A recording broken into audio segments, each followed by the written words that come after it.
Salam əziz dostlar, sizə Qur'an-ı Kerimdən bir dua oxuyum. Çox gözəl duadır.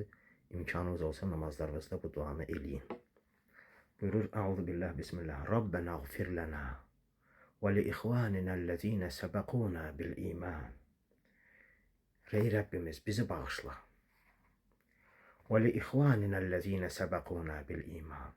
Və imanda bizdən öndə olanları, yani bizden evvel iman getirmiş insanları da bağışla.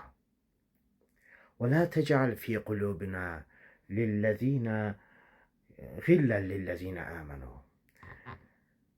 İlahi, bizim kalbimizde iman getirenlere karşı kin küdurət saxlama, qərarlaşdırma. Rabbena, ey bizim Rabbimiz, inneke raufur rahim. Sən çox şəfqətli, çox mehribansan, çox mərhəmətlisən. Bu duanı həmişə eləyək. Həşr surəsi 10-cu ayədir. Çalışaq qunutlarımızda da bu duanı eləyək həmişə. Özümüz üçün və mömin qardaşlarımız üçün. Sağ olun.